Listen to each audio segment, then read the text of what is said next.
এমন সুন্দর জীবন, এমন সুন্দর যৌবন, আহা শক্তির টাইমটা, জীবনের সক্ষমতার সময়। ছোটবেলা তো ভাইয়া দুর্বল, বৃদ্ধ বয়সটাও দুর্বল। তোমাদের অনেক কিশোর নওজোয়ান একজনের গায়েও চাদর নাই, কিন্তু মুরব্বী সবগুলোর গায়ে চাদর। দেখো চাকায়া, এই চাচারা তো আমার সব পরিচিত চাচা। অর্থ হইল এই বৃদ্ধের এই দুর্বলতা তাকে চাদর গায়ে দিতে বাধ্য করেছে। তার শরীরে শীতের অনুভূতিটা বেশি, ঠিক কিনা বলেন নাকি? কিন্তু তোমরা নওজোয়ান, তোমাদের অধিকাংশ কারো গায়ে চাদর নাই। তোমরা দেখো ভাইয়া, আমার গায়ে কোনো চাদরই নাই। তাইলে বুঝাইতে চাইলাম এই শক্তির সময় যৌবন। যুবক চাইলে পাহাড় কাইটা সমান করতে পারবে, যুবক চাইলে সাগর নদী মাটি দিয়ে ভরাট করে দিতে পারবে। একটা এলাকার যুবক ছেলেরা যদি চায়, সবার হাতে হাতে মদের বোতল পৌঁছাই দিতে পারবে। একটা সমাজের ছেলেরা যদি চায়, সবার হাতে হাতে নামাজের মুসল্লাও তুলে দিতে পারবে। অতএব ছেলেরা, তোমরা যারা যুবক আয়োজন করছো, আমি তোমাদের উৎসাহ দেই, একটু আগাও, এখানে থাইমা যাইও না। একটা মাহফিল করছি, এক ফোটলা বিরিয়ানি খাওয়াই দিছি, খালাস না বন্ধু, একটু আগাও।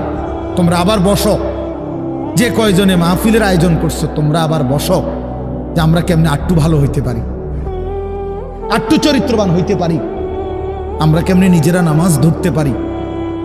একটু যদি হিম্মত করো যুবক, ইনশাআল্লাহ ভালো হবে।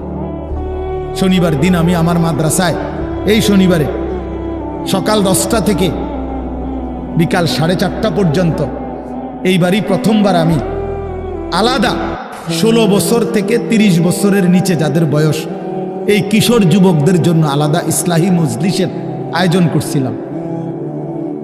আমার শায়েখ আল্লামা মুফতি মুশতাকুর নবী সাহেব বয়ান করছেন, আল্লামা মুফতি আমজাদ হুসাইন সাহেব বয়ান করছেন, হজরত মাওলানা মুফতি ইউসুফ বিন ইকবাল বয়ান করছেন, আমাদের কুমিল্লা ক্যান্টনমেন্টের বড় একজন শিশু বিশেষজ্ঞ ডাক্তার মিজানুর রহমান, উনি বয়ান করছেন, আমি নিজে কিছু কথা বলছি। প্রায় 600 ছেলে এন্ট্রিভুক্ত আসছে, এখানে উপস্থিত হয়েছে 600। সন্দ্বীপে, চট্টগ্রামে আমরা প্রতি বছর সন্দ্বীপ যাই, সেখানে 4টা-5টা ছেলে ফজরের নামাজের জন্য, তারা বন্ধু কলেজের ছেলে, 4-5 জন ছেলে মাত্র। ওরা একদিন সিদ্ধান্ত নিছিল, ওরা সবসময় ফজরের নামাজ পড়তো, তো ওরা একদিন সিদ্ধান্ত নিছে যে ফজরের পরে তারা সন্দ্বীপ তো সাগরের পারে, তো সাগরের পারে হাঁটতো তারা। তো তারা একদিন সিদ্ধান্ত নিছিল আজ থেকে 1 বছর আগে, যে আমরা সকালবেলা না হাইটা চলো আমরা বন্ধুদেরকে ফজরের জন্য জাগাই, ফজরের ক্যাম্পেইন করি, ফজরের জন্য গণসংযোগ করি। এই 4-5 জন ছেলে উদ্যোগ নিয়ে শুরু করছে। ঠিক 1 বছরের মেহনতে এই গত নভেম্বর, 24 সালের নভেম্বরে আমি গেছি মাহফিলে, ওইখানে তারা আমার লিস্টেড, ফজরের পরে আমি তাদের জন্য আলাদা বয়ান করছি, তাদের আলাদা মাহফিল হয়েছে ফজরের পরে। মানে রাইতে আমি যেই প্যান্ডেলে ওয়াজ করছি, ওই প্যান্ডেলটা তারা সকালের জন্য আবার ভাড়া নিছে। বুঝেন না এই কথা? আমি ওখানে ছিলাম, আর ওখানে রাত্রে আসা যায় না, ওইটা সন্দ্বীপে স্পিড বোট দিয়ে আইতে যাইতে হয়, তো তার রাইতে আওয়ানোর সিস্টেম নাই, থাকতে হয়। এই জন্য ফজরের পরে আবার বয়ান করছি 1.5 ঘন্টা। তো ওরা, আমি বললাম এত ভোরে ছেলেরা আইবনি, কয় হুজুর আসবে ইনশাল্লাহ, আপনি দেখেন। তারা আমারে দেখাইছে কাগজে কলমে লিস্টেড করা, প্রায় 4,500 ছেলে এখন ফজরের নামাজ জামাতে পড়ে। যুবক চাইলে কি না পারে, যুবক চাইলে ভাঙতে পারে, যুবক চাইলে গড়তে পারে, যুবক চাইলে বুলডোজার দিয়ে সমান করে লাইতে পারে, সমান করে ফেলতে পারে। আবার সেই ভাঙার উপরে যুবক চাইলে গড়তেও পারে। আল্লাহ তাআলা নওজোয়ানের শরীরে অসম্ভব হিম্মত দান করছে, অসম্ভব হিম্মত। এই জন্য বাপ, আমি যুবক যারা, তাদেরকে উৎসাহিত করলাম। মহান আল্লাহ পাক রব্বুল আলামিন আমাদেরকে বলছেন, আমি তোমাদের ইমানদার, ইমান নিলাম, আমি ইমান দিছি বান্দা, আমি গত বছর যখন তাবলীগের সফরে ছিলাম দিনাজপুর জেলায়, গত বছর আগস্ট মাসে ৭২ বছর বয়স্ক একজন হিন্দু লোককে কালেমার দাওয়াত দিছিলাম। ওনার 2 ছেলে মুসলমান। ওনারে আমি 2.5 ঘন্টা কালেমার দাওয়াত দিছি। আমরা 3 জন আলেম মিলে কত অনুনয় বিনয় করছি, কাকুতি মিনতি করছি, কাঁদছি, চোখের পানি ফেলছি। একটা বার চাচা কালেমা পড়েন, আপনার ছেলে মুসলমান, ছেলের বউ মুসলমান, আপনার নাতি নাতনি সব মুসলমান, আপনি এখনো বসে আছেন কেন? আহা, এই ৭২ বছর হয়ে গেছে। বুড়া মিয়া কয় আমি ওটা বলবো না, বলে নাই। আমি আমার সাথীদের কাছে, আমার 26 জন সাথী নিয়ে চিল্লাই গেছি, 16 জন আলেম, এক চিল্লা সফরে 950 মানুষ আল্লাহর রাস্তায় বের হয়েছে চিল্লার জন্য। আলহামদুলিল্লাহ, আল্লাহই করাইছে। তো বলতেছিলাম, আমি সাথীদের কাছে এসে বলছিলাম যে দেখেন ৭২ বছর বয়স হয়ে গেছে, এক আল্লাহর বান্দা, তার জবান দিয়া কোনোদিন তার মালিকের নামটা বের হয়। আমারে আপনারে আল্লাহ তাআলা কত বড় তৌফিক দিছে যে আমরা কত হাজারবার, লক্ষবার কালেমা লা ইলাহা ইল্লাল্লাহ মুহাম্মাদুর রাসূলুল্লাহ এটা যে আমরা পড়তে পারি, পড়তে পারছি, এই সৌভাগ্যের কৃতজ্ঞতা কি? এটা যদি আল্লাহ আমগো জবান দিয়ে কোনোদিন না বলাইতো। কথা বলে না বাপ, এই ছেলেরা মিয়া, এই বাপ যারা নামাজ পড়ো না, আরে না ফরমান, তুই যদি হিন্দুর ঘরে জন্ম নিতে, তুই যদি ইহুদির ঘরে জন্ম নিতে, তুই যদি খ্রিস্টানের ঘরে জন্ম নিতি, বেটা কি হতো জীবন? যদি কোনোদিন কালেমার আহ্বান না শুনতা। তুমি তো মুসলমানের ঘরে জন্ম নিয়া এভাবে ইমানকে ফেলে দিলা। মুসলমানের ঘরে জন্ম নিয়ে এভাবে নামাজকে প্রত্যাখ্যান করলা। ছি ছি ছি ছি, তোমারে দেখে তো হিন্দুও হাসবে, তোমারে দেখে তো ইহুদিও হাসবে, তোমারে দেখে তো খ্রিস্টানও হাসবে, যে দেখছো হয় নাকি শ্রেষ্ঠ জাতি, ওদের ধর্ম নাকি শ্রেষ্ঠ ধর্ম, ওদের ধর্ম কোরআন নাকি শ্রেষ্ঠ কিতাব, ওদের শ্রেষ্ঠ ধর্ম ওদেরই পছন্দ হয় না, ওদের শ্রেষ্ঠ কিতাব ওরাই পড়তে পারে না। তো এটা কিসের শ্রেষ্ঠ? কথা বলেন না। তাহলে আমি তো আমার ধর্মের অপমান। কথা বলেন না, আমি আমার ধর্মের অপমান না, আমি আমার কোরআনের অপমান। এজন্য তোমরা যারা বেনামাজি ছেলে, তোমরা ধর্মের অপমান। তোমাদের যাদের চুল বেঈমানের মতো, তোমরা মুসলমান ধর্মের অপমান। তোমাদের কারণে আমার ধর্ম লজ্জিত, তোমাদের কারণে ধর্ম বেইজ্জতি হয়েছে। তোমরা ইসলামকে অপমানিত করলা, আল্লাহকে অপমানিত করলা, আমার নবীর শ্রেষ্ঠতম 23 বছরের আদর্শকে তোমরা অপমানিত করলা।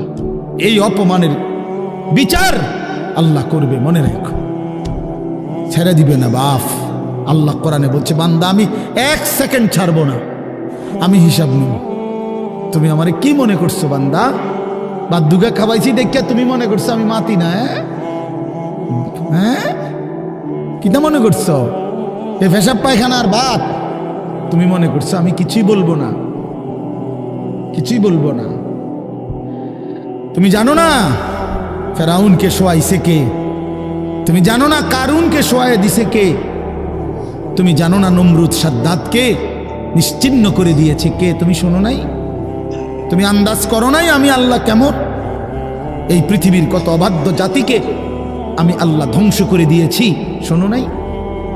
কই, গোটা পৃথিবীর সমস্ত আধুনিক প্রযুক্তি থাকার পরেও তো বাবা আমেরিকার ওই বেঈমানরা, ক্যালিফোর্নিয়ার লস অ্যাঞ্জেলস তাদের একটি স্টেট আগুনে দাবানলে পুরে ছাই হয়ে গেছে।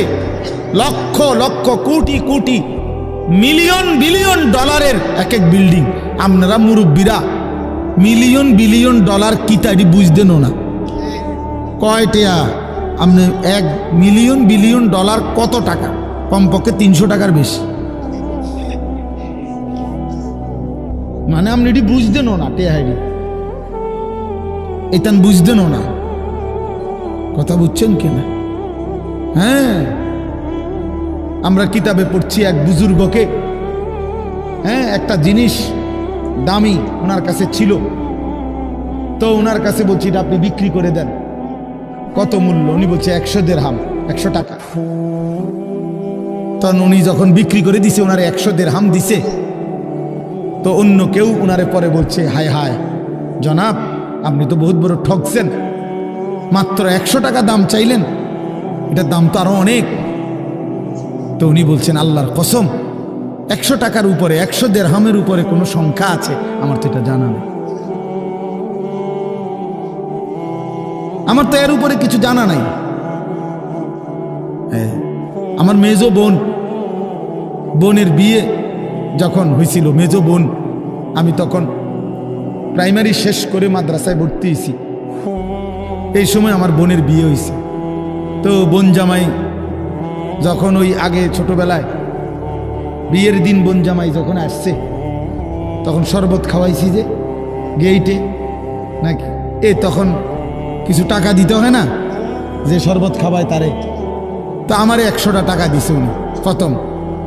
তো এগুলা নাকি ওনার কাছে আরো টাকা ছিল, তো এগুলো ওই আরো একটু সাফাসাফি করলে আরো দেয়, আরো কিছু দেয়, না মানলে আরো দেয়, এমনি এমনি নিয়ম ছিল।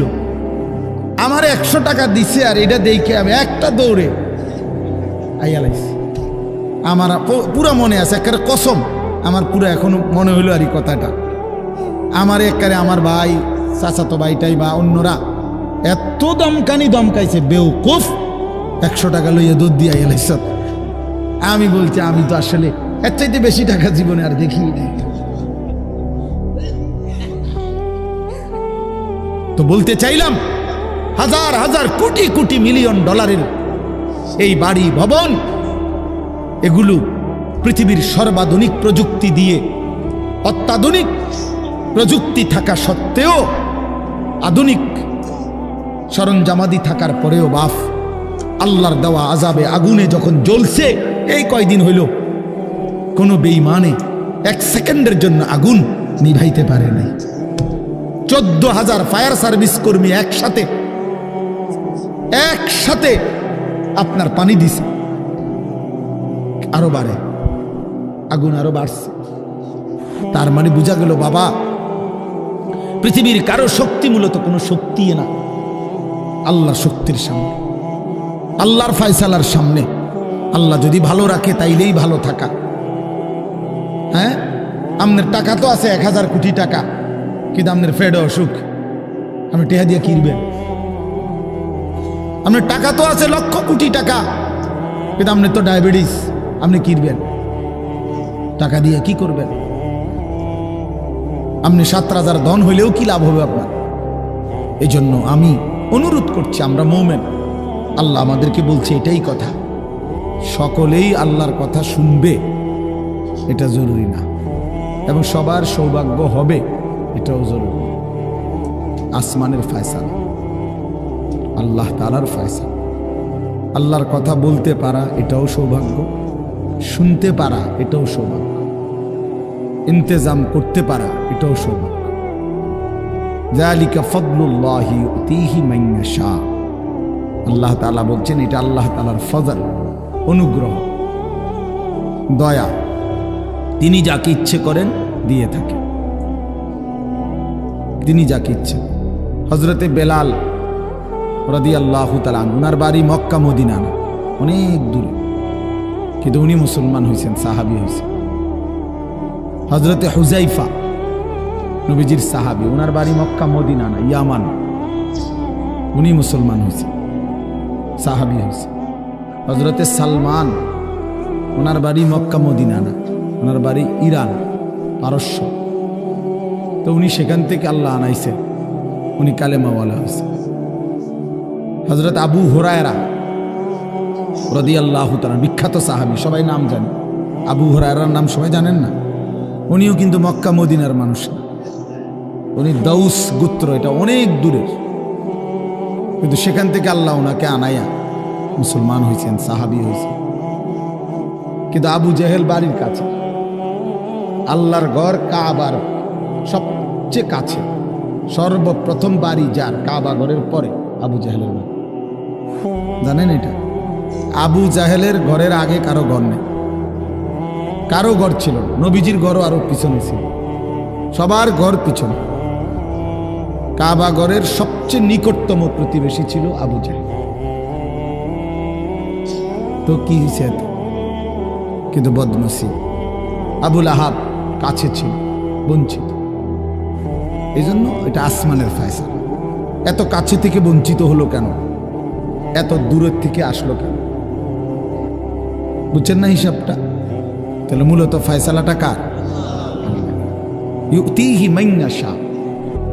আল্লাহ বলছেন আমার অনুগ্রহ, আমার দয়া আমি যাকে ইচ্ছে করে দিয়ে থাকি, আমি যাকে ইচ্ছে করে দিয়ে থাকি।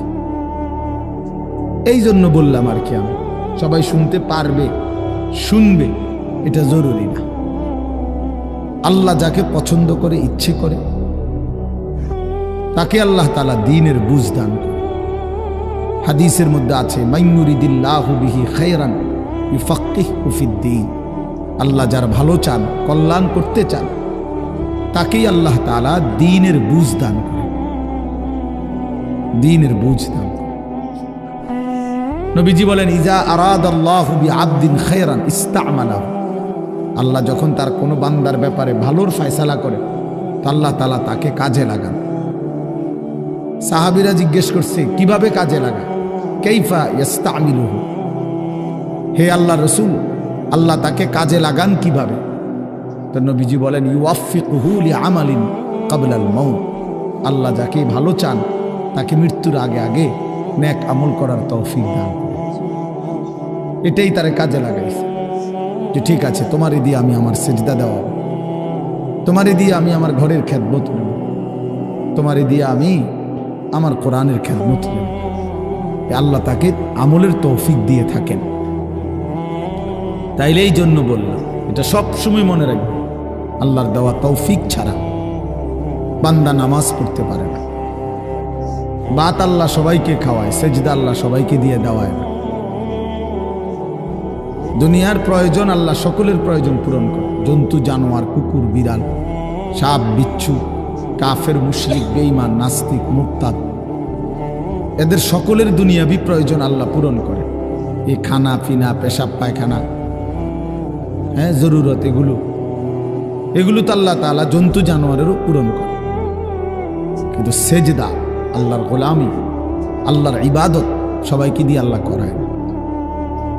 আল্লাহ যাকে পছন্দ করে, ইচ্ছে করে, তাকেই আল্লাহ তাআলা তার দ্বীনের জন্য কাজে লাগায়, আল্লাহর ইবাদতের তৌফিক দান করে। এই জন্য এটা সবসময় মনে রাখতে হবে। নবী সাল্লাল্লাহু আলাইহি ওয়াসাল্লাম দোয়া করতেন যে আল্লাহ আমার ইবাদত, আপনার ইবাদত সুন্দরভাবে করার জন্য আপনি আমারে সাহায্য করেন। আপনি সাহায্য না করলে হবে না, আপনি তৌফিক না দিলে হবে না। আল্লাহুম্মা লা মানিআ লিমা আ'তাইত। আপনি দিলে বাধা দিবে কে? আপনি না দিলে দিবে কে? আপনাকে বাদ দিয়ে কারো কোনো চেষ্টায় কি লাভ হবে? কোনো লাভ হবে না। এই জন্য এটা অনেক বড় ইহসান, আল্লাহ তাআলার দয়া। আল্লাহ যাকে পছন্দ করে, ইচ্ছে করে, দয়া করে, আল্লাহর ইচ্ছা হয়, আল্লাহ তাকে কোরআন পড়তে দেয়, দ্বীন মানতে দেয়, আল্লাহকে সেজদা করতে দেয়। আর এমনি বাকিদেরকে আল্লাহ খাওয়ায়, পড়ায়। এটা একটা কমন ব্যাপার। আল্লাহ তাআলা বলছেন আমি অনুগত অবাধ্য সবাইকেই খাওয়াই। কাফের, মুশরিক, বেঈমান, কারো রিজিক দুনিয়াবি আমি আটকাই না। এই জন্য আল্লাহ তাআলা ফেরাউনকেও রিজিক দিছে, মুসা নবীকেও রিজিক দিছে না? নমরুদকেও রিজিক দিছে, ইব্রাহিম আলাইহিস সালামকেও রিজিক দিছে। আল্লাহ তাআলা আবু জেহেল, আবু লাহাবকেও রিজিক দিছে, নবী সাল্লাল্লাহু আলাইহি ওয়াসাল্লামকেও রিজিক দিছে। তাহলে দুনিয়ার প্রয়োজন সকলের পূরণ করছে, সকলের। কিন্তু আখিরাত সমান না, আখিরাত ভিন্ন। আখিরাত শুধুই ঈমানদারের। পরকালের সুখ, শান্তি, নিয়ামত শুধুই ঈমানদারের, শুধুই সেজদাওয়ালার। কোরআন শরীফে আছে আল্লাহ তাআলা বলবে কুলু ওয়াশরাবু হানিআম বিমা কুনতুম তা'মালুন। আমার বান্দা বিগত জীবন দুনিয়াতে যে আমল করছো তার বিনিময়ে আজকে জান্নাতে খাও, পান করো, ওগুলোর বিনিময়ে। কুলু ওয়াশরাবু হানিআম বিমা আসলাফতুম ফিল আইয়ামিল খালিয়া। আল্লাহ বলেন, জান্নাতীকে বলবে, বান্দা নিশ্চিন্তে আরামসে দুনিয়ার জীবন যে তুমি নেক আমল করেছো তার বিনিময়ে আজকে আরামসে নিশ্চিন্তে নির্বিঘ্নে আমার জান্নাতে খাও এবং পান করো। জাযাআম বিমা কানু ইয়ামালুন। আল্লাহ তাআলা বলেন, জান্নাতের এই নিয়ামত বান্দা তোমাকে দিলাম কিসের বিনিময়ে? জাযাআম বিমা কানু ইয়ামালুন। ওই যে দুনিয়ায় আমল করেছিলে তার বিনিময়। এ তোমার সেজদার বিনিময়, এ তোমার রুকুর বিনিময়, এটা তোমার জিকিরের বিনিময়, আমার গোলামের বিনিময়, আমার বন্দিগির বিনিময়। এই জন্য আখিরাত শুধুই মুমিনের জন্য, পরকাল শুধুই ঈমানদারের জন্য। এই জন্য আল্লাহ তাআলার তৌফিক ছাড়া বান্দা আমল করতে পারে না, নামাজ পড়তে পারে না, সেজদা দিতে পারে না। কত ছেলে দেখেন না, চোখের সামনে এক ওয়াক্ত নামাজ পড়ে না, জানেও না সে মানুষের বাচ্চা নাকি জানোয়ার, এটাও জানে, হাইওয়ান কিনা না মানুষ বলতে পারে। কে পাঠাইলো, কেন পাঠাইলো, কে সৃষ্টি করলো, কেন সৃষ্টি করলো, কি জন্য আসলো, কিচ্ছু জানে না, কিছুই জানে না। লক্ষ্য উদ্দেশ্যহীন, গন্তব্যহীন এক পাগল, মাতাল, ছাগল, যা মন চায় তাই করে, যা মন চায়। এটা জিন্দিগি আর কি। এ তো লক্ষ্য উদ্দেশ্যহীন জীবন, জন্তু জানোয়ারের জীবন। মুসলমান তো তাকে বলে যার সুনির্দিষ্ট গন্তব্য জানা আছে। ইমানদারের গন্তব্য জানা আছে যে আমার গন্তব্য কোথায়, আমার এটা হায়াত, এরপরে আমার মৃত্যু, কবর, এরপরে আমার হাসরের মাঠ, এরপরে আমার মিজান, হিসাব, এরপরে আমার ফুলসেরাত, এরপরে আমার জান্নাত। আমার টার্গেট জানা আছে, আমার গন্তব্য জানা আছে। আমি থামবো সেদিন, জান্নাতে যাব যেদিন। আমার টেনশন দূর হবে সেদিন, আমি জান্নাতে ঢুকবো যেদিন। ওয়াকালুল হামদুলিল্লাহিল্লাযী আযহাবা আন্নাল হাযান। কোরআনুল কারীমের মধ্যে আছে, আল্লাহ তাআলা বলেন, জান্নাতি বান্দা জান্নাতে ঢুকে বলবে, আল্লাহ আপনার প্রশংসা করছি, আজকেই আমার চিন্তা পেরেশানি জীবনের তরে শেষ হলো। আজ আমি জান্নাতে ঢুকলাম, এবার আমি নিশ্চিন্ত হলাম, নিশ্চিন্ত হলাম, আর কোনোদিন এই জান্নাত থেকে বের হতে হবে। আল্লাহ তাআলা বলছেন, আর কখনোই এখান থেকে বের হইতে হবে না। খালিদিনা ফিহা আবাদা, চিরস্থায়ী। চলেন বাপ, এই জন্য বললাম নিজেদের ছেলে, নিজেদের মেয়ে, নিজেরাও ইনসাফের সাথে ভাইবেন যে আপনি আখিরাত চিনেন কিনা। আপনার ছেলে মেয়েগুলো যেই জীবন পরিচালনা করতেছে, এতে কি মনে হয়, এতটুকু আন্দাজ করা উচিত যে আমার ছেলে আসলে আখিরাত চিনে কিনা, আমার ছেলের সামনে কোনো গন্তব্য আছে কিনা, নাকি এই মোবাইল, নারী, ছবি, জিনা, ব্যভিচার, মদ, জুয়া, নাচ, গান, উলঙ্গ দৃশ্য, হালাল হারামের কোনো বাজ বিচার নাই, পাক নাফাকের কোনো বাজ বিচার নাই, লজ্জা শরম হায়া কিচ্ছু নাই, যখন যা মন চায় খাইতেছে, হ্যাঁ, যা মন চায় তাই করতেছে।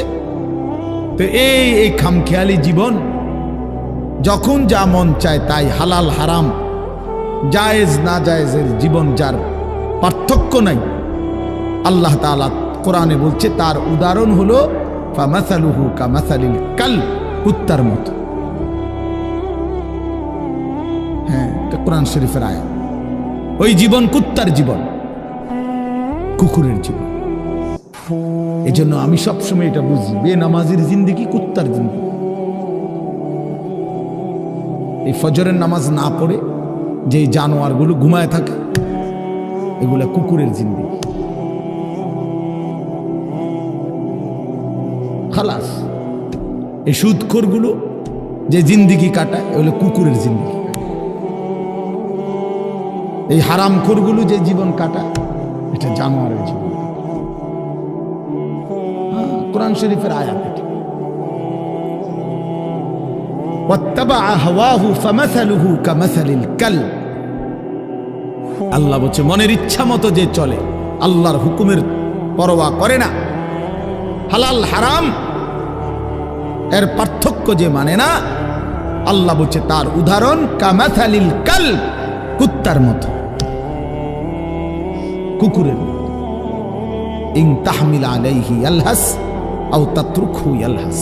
আল্লাহ বলছে কুকুরের স্বভাব, দৌড়ানি দিল জিব্বা লম্বা করে হাঁফায়, ছেড়ে দিল দাঁড়ায়া দাঁড়ায়া জিব্বা লম্বা করে হাঁফায়, জিব্বা লম্বা করে হাঁফায়, এমন করে। এ কুকুরের স্বভাব।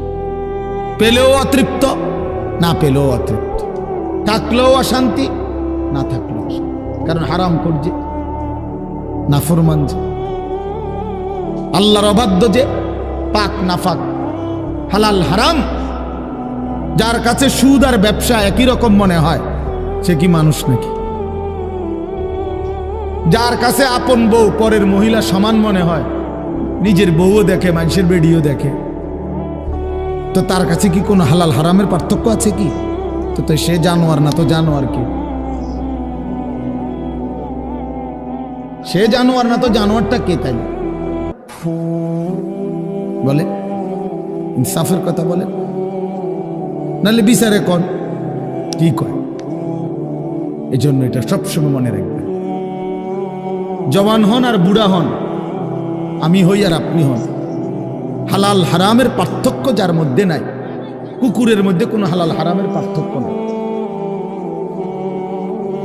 কুকুরের মধ্যে পাক নাফাকের কিছু নাই, কারণ যেহেতু সে জানোয়ার।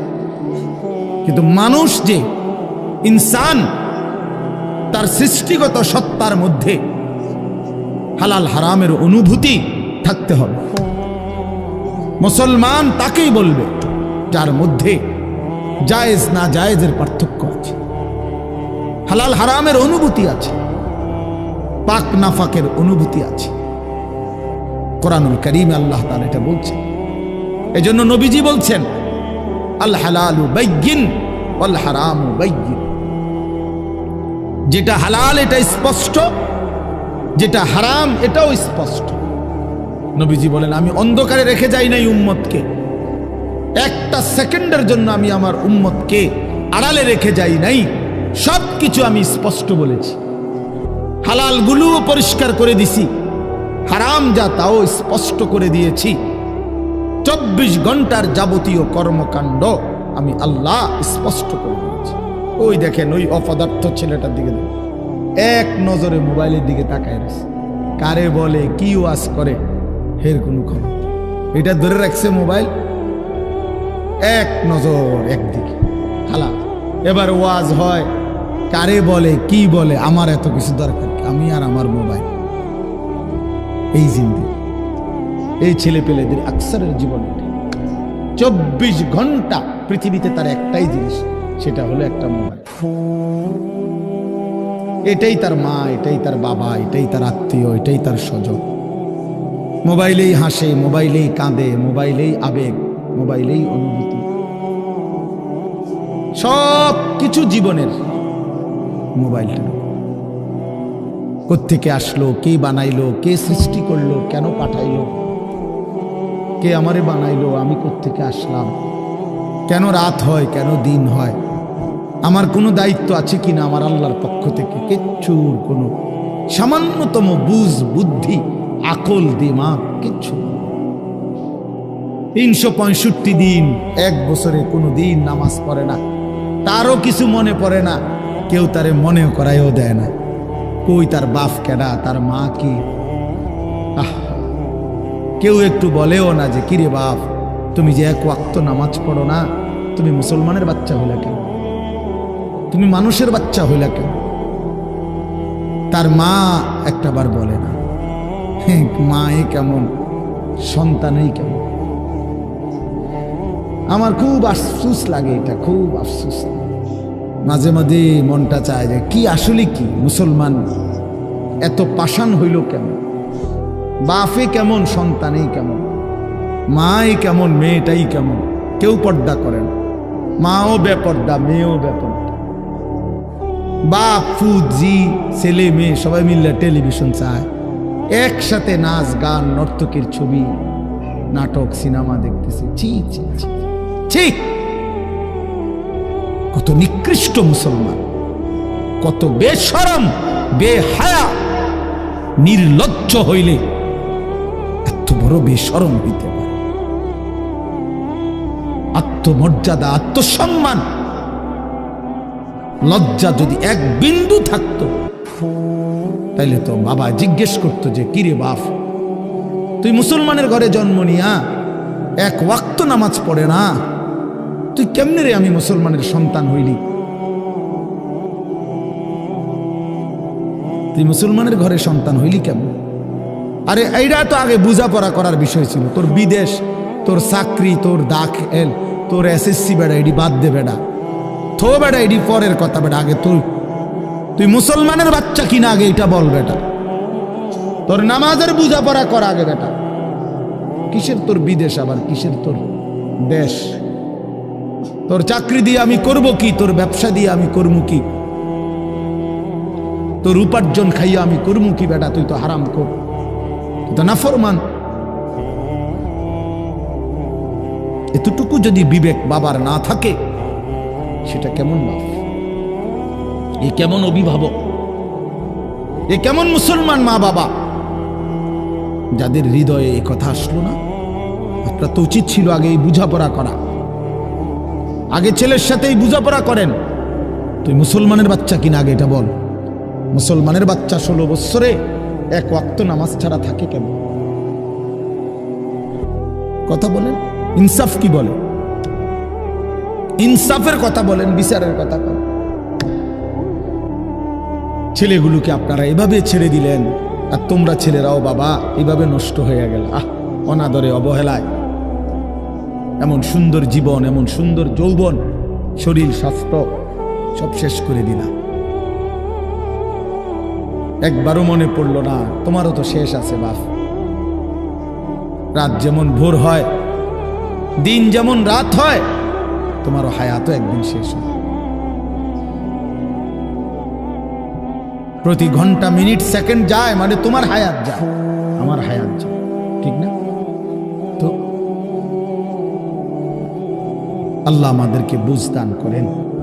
এজন্য বাপ আমরা ভাবা উচিত, আমাদের এটা ফিকির করা উচিত। ছোটরাও বড়রাও মাঝ বয়সীরাও এত লাগাম ছাড়া মানুষ হয় না।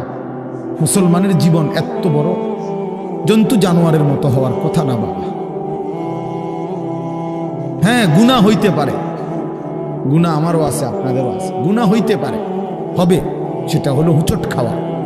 মানে চলার পথে আমি 10 কিলো পথ হাঁটলাম, আমি 30 কিলো পথ গেছি এক জায়গা থেকে আরেক জায়গায়। তো এই চলার পথে হয়তো একবার আধবার পড়ে যাইতে পারি, পিছলা খাইতে পারি, ঠিক আছে, এটা হইতে পারে। কিন্তু আমি বুঝি 30 কিলোমিটার একেবারেই ফিরে রইলাম, পিছলা খাইয়া রইলাম, তাহলে ভুল আমার হইতে পারে, গুনাহ আমার হইতে পারে। আমার 6 মাসে কোনোদিন নামাজ ছুটে যাইতে পারে। আমি জীবন চলার পথে কখনো কাউকে রাগ করতে পারি, গালি দিয়া লাইতে পারি, এটা তো হওয়া স্বাভাবিক, হইতে পারে। কিন্তু লাগাতার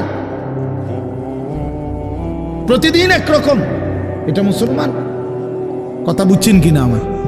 আপনি বুঝি এখানে প্রত্যেকদিন মিশা কথা কইবেন, আপনি বুঝি প্রতিদিন সুদ খাইবেন, আপনি বুঝি প্রত্যেক দিন ওজনে কম দিবেন, এটা বুঝি মুসলমান? আপনি বুঝি একদিনও নামাজ পড়তেন না, আপনি বুঝি 365 দিনে কোনোদিন ফজরের নামাজ পড়তেন না, এটা মুসলমান?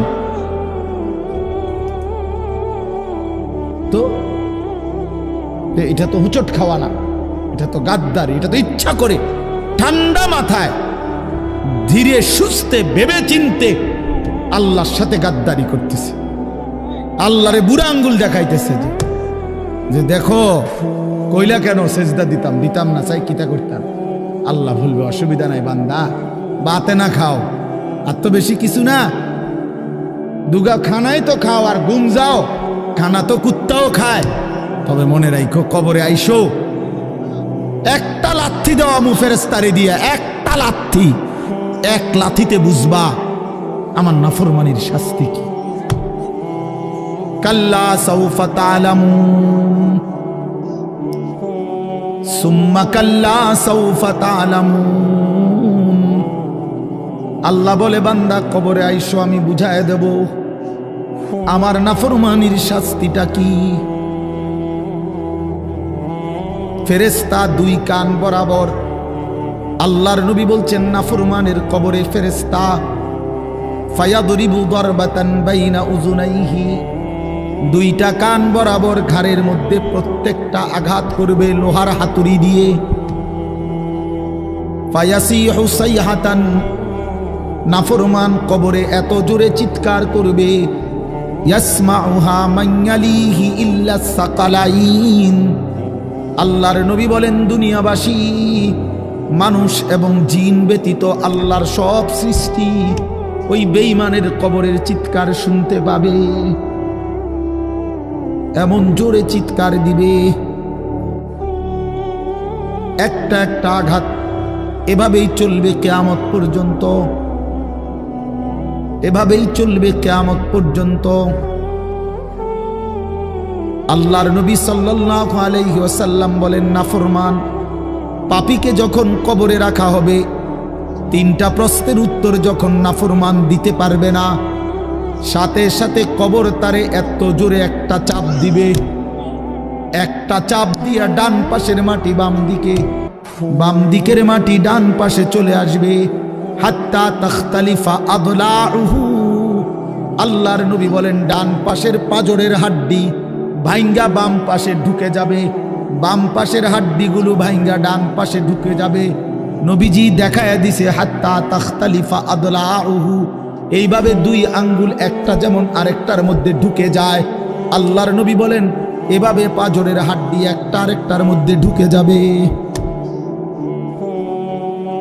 কি বাপ মনে করছো তোমারে এমনে এমনে ছেড়ে দিব? কি মনে করছো যার ভাত খাইলা তার বুঝি হিসাব দিতে হবে না? কি মনে করছো মুফত এটা? হ্যাঁ, কার পানি পান করেছো, কার ভাত খেয়েছো, কার আসমান, কার জমিন, কার চন্দ্র, কার সূর্য ব্যবহার করেছো বান্দা? কার এটা? তোমার আব্বার? শরীরটা তোমার বাপের নি, চোখ নাক কান তো তোমার আল্লাহর। আলাম নাজআল লাহু আইনাইন ওয়া লিসানান ওয়া শাফাতাইন। আল্লাহ বলে বলো না বান্দা আমি কি দুইটা চোখ দেই নাই? ওহ বাবা কথা কই, আমি কি জিহ্বাটা দেই নাই? আমি কি দুইটা ঠোঁট দেই নাই? তো উত্তরে কি বলবেন যে না দেন নাই? কি বলবেন? কথা বলেন। তো কথা বলার হিম্মত আছে কারো যে আল্লাহ আপনি চোখ দেন নাই, আপনি ঠোঁট দেন নাই? কারো সাহস আছে কিনা এটা বলার? তাইলে আল্লাহই তো দিয়েছেন। আলাম নুসিহ জিসমাকা, হাদিসে আছে নবীজি বলেন আল্লাহ জিজ্ঞেস করবে হাসরের মাঠে বান্দা বলো না আমি কি তোমার শরীরটা সুস্থ রাখি নাই?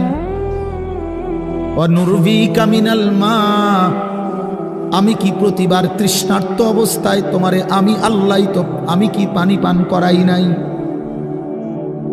আমি তো পানি পান করিয়েছিলাম, আমি তো তৃষ্ণা নিবারণ করেছিলাম, আমি তো ক্ষুধার চাহিদা পূরণ করেছিলাম, আমি তো কায়নাতের সূর্য চন্দ্র আলো বাতাস দিয়েছিলাম।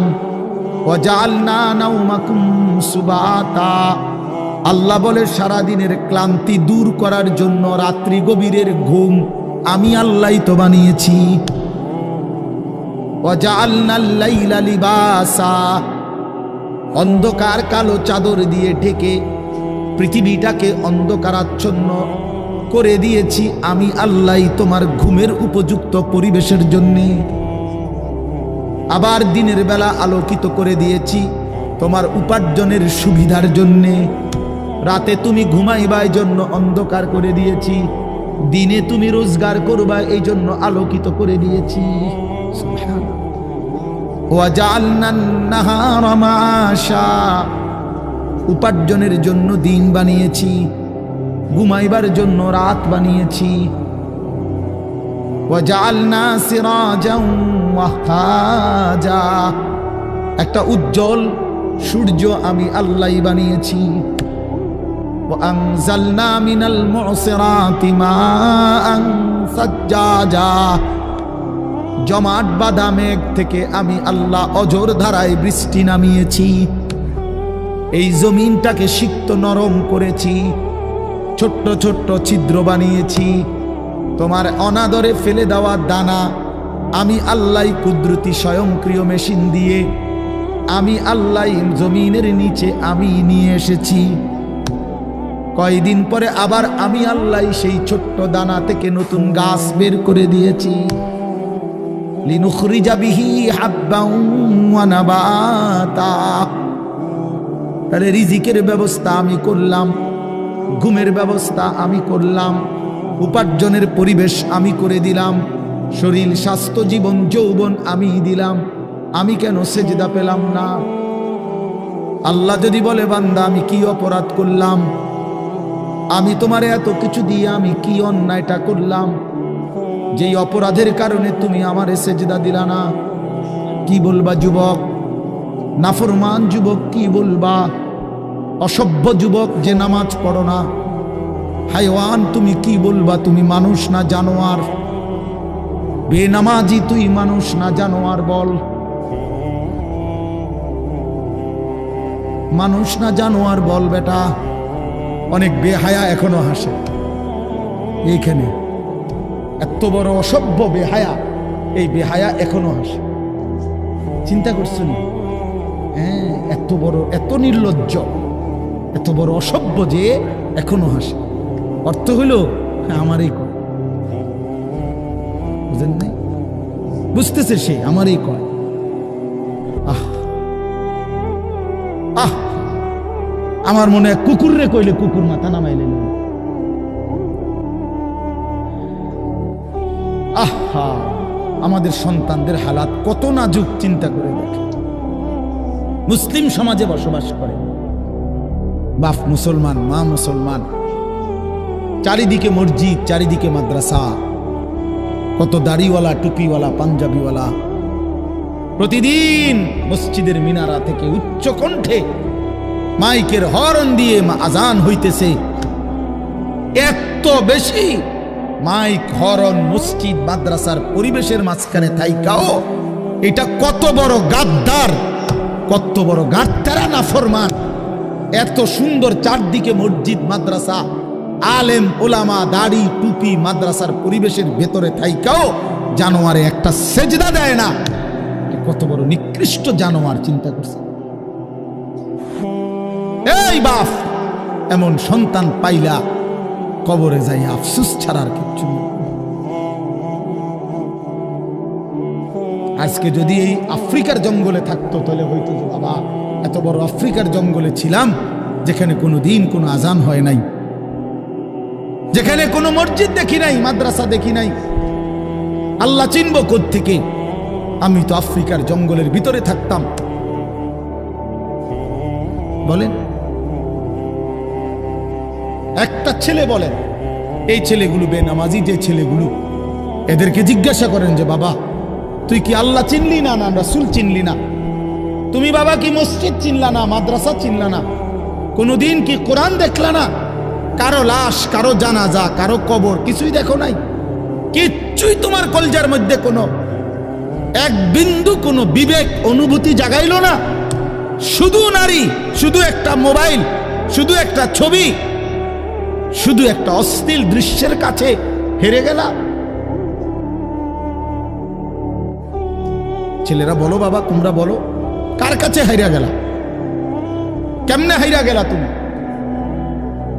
তোমার বাপ মুসলমান, মা মুসলমান, তোমার ঘর মুসলমান, তোমার দাদা দাদি, নানা নানি, চাচা মামা, ফুফা খালু সব মুসলমান।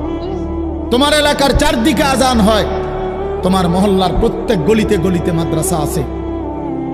কোরআনের ঘর আছে, তোমারই কোনো না কোনো চাচাতো ভাই, মামাতো ভাই, ফুফাতো ভাই, আত্মীয় কেউ না কেউ হাফেজে কোরআন আছে, আছে না?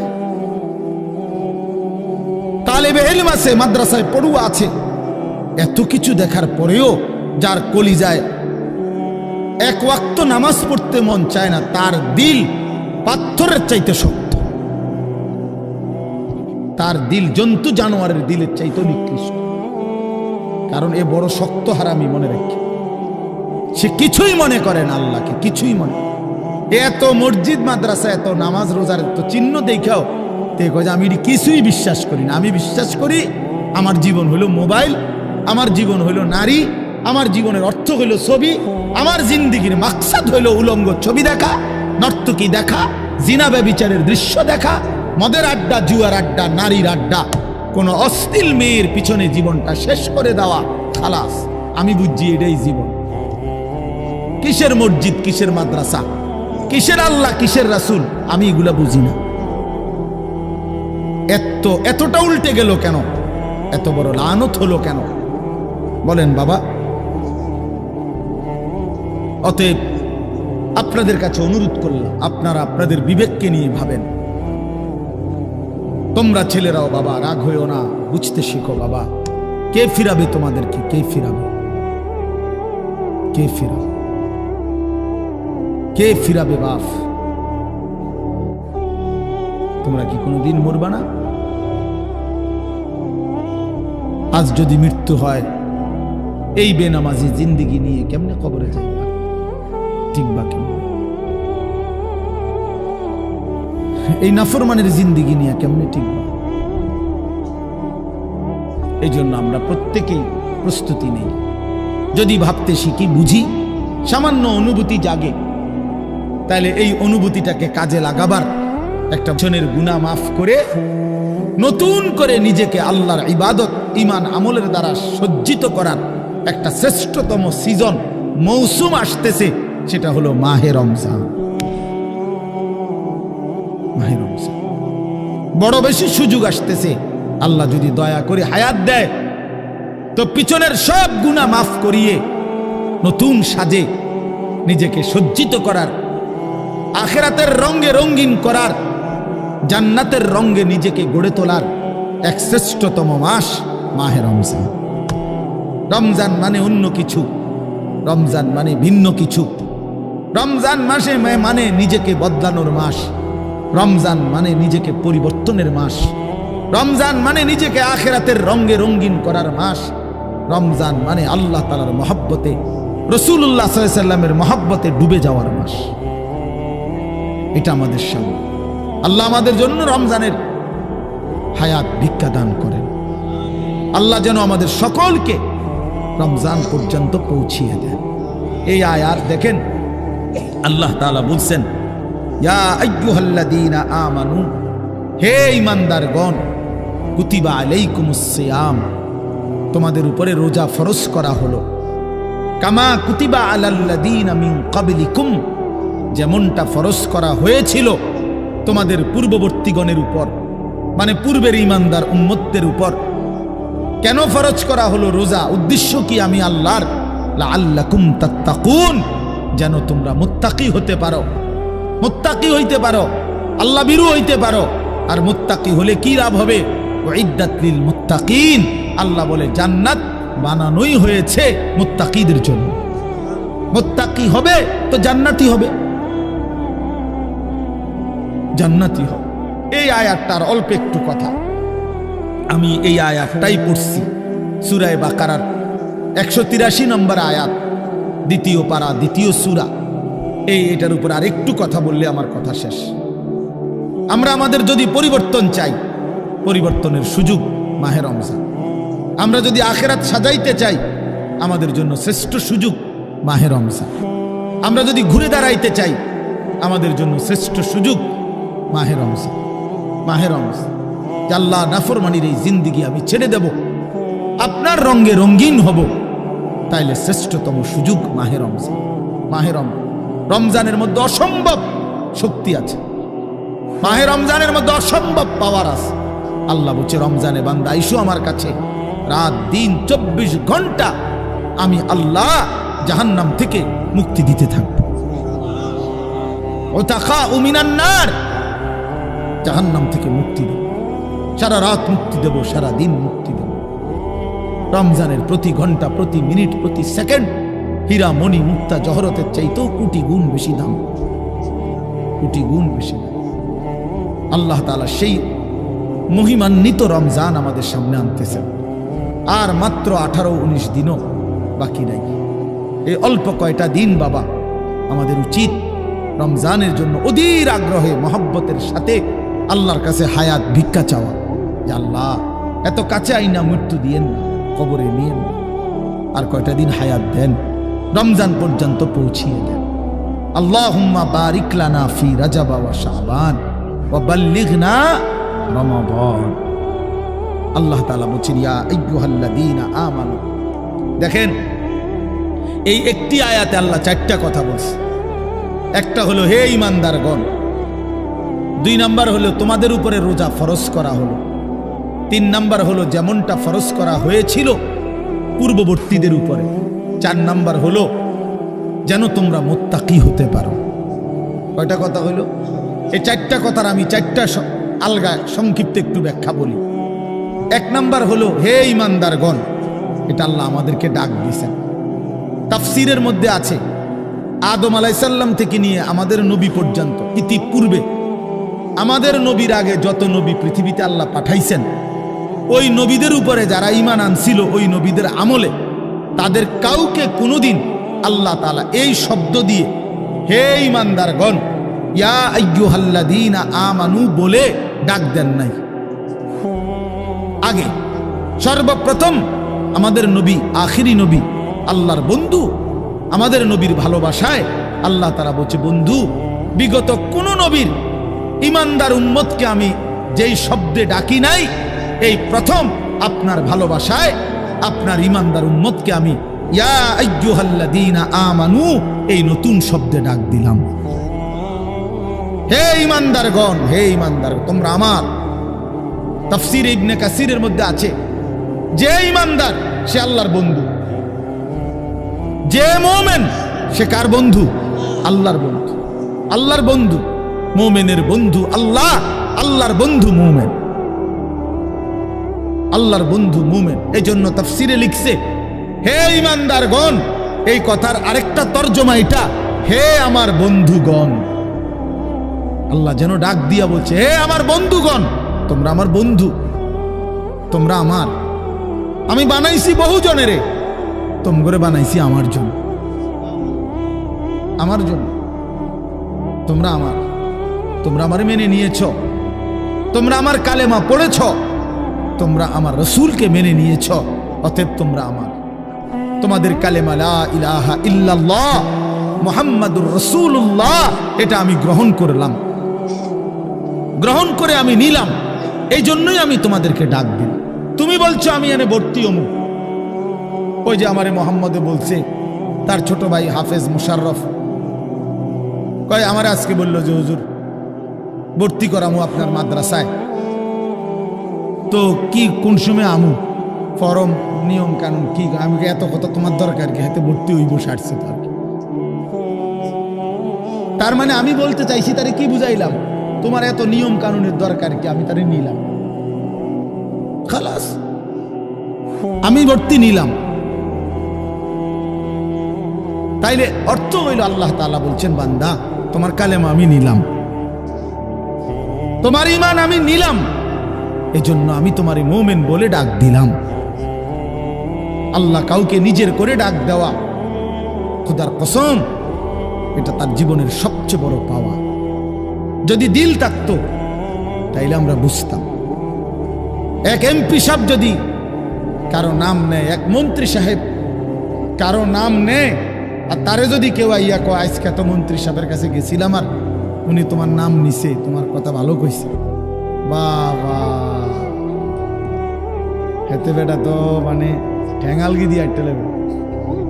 হ্যাঁ বাইতাইয়া ঘরে বেড়ি কথাবার্তা সাবধান কও, আগের মতো নাই, যেরুম মনে করছে এরুম না। কি কিছে মন্ত্রী সাহেব আজকেও আমার নাম রয়েছে, জিঙ্গাও মানে সে এটাকে খুব গৌরবের মনে করবে, ঠিক না বলেন না কেন? সবার কাছে ঘুরে ঘুরে বলার চেষ্টা করবে আমি কিন্তু মন্ত্রীর পরিচিত।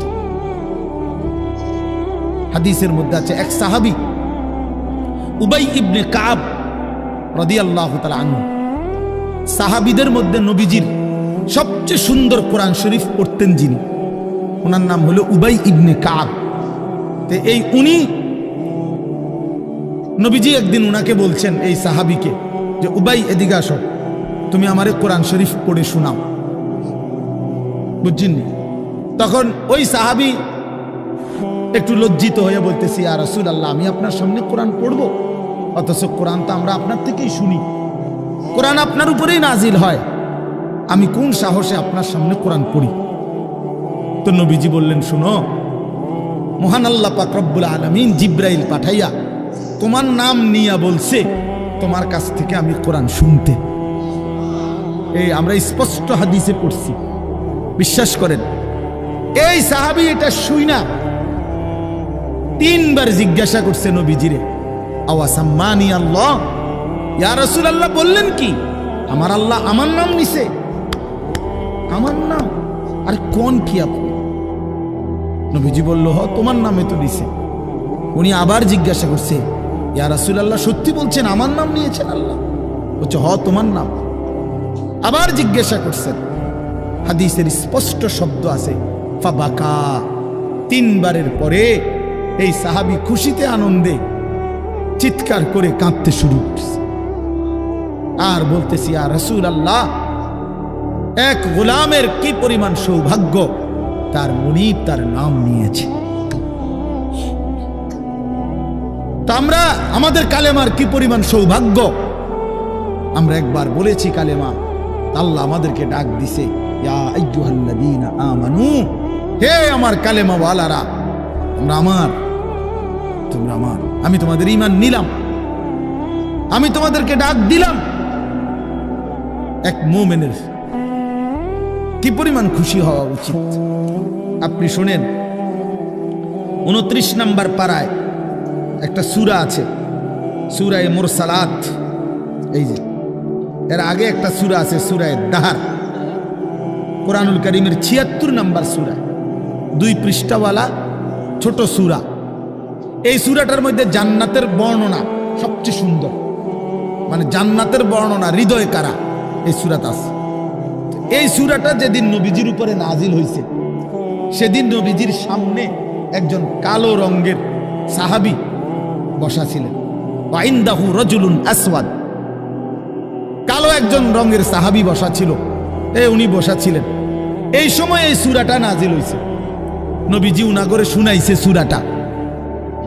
তো এই সূরার মধ্যে জান্নাতের এমন হৃদয়গ্রাহী বর্ণনা।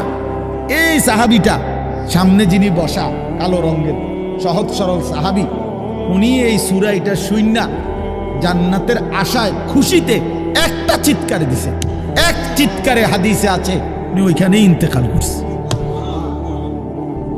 এখানে তখন আল্লাহর নবী বলেন, ওয়াল্লাহি লাকাদ আখরাজা নাফসা সাহিবিকুমুশ শাওকু ইলাল জান্নাহ। নবী বলেন, আল্লাহর কসম, জান্নাতের প্রবল আকাঙ্ক্ষায় তোমাদের বন্ধু জীবন দিয়ে দিল। निकल जाए दम तेरे कदमों के नीचे, यही दिल की हसरत, यही दिल की आरज़ू है। এটা উর্দু শের আর কি, অর্থ হলো, হে প্রিয়তম, তোমার পায়ের নিচে জীবন দিলাম, জান দিয়ে দিলাম, আর এটাই ছিল আমার সারা জিন্দেগীর তামান্না, দিলের আকাঙ্ক্ষা, যে তোমার জন্য আমি জীবন দেব, আর সেটাই দিয়ে দিলাম। নিকল যায় দম তেরে কদমু কে নিচে, তোমার কদমের নিচে আমার জান গেল।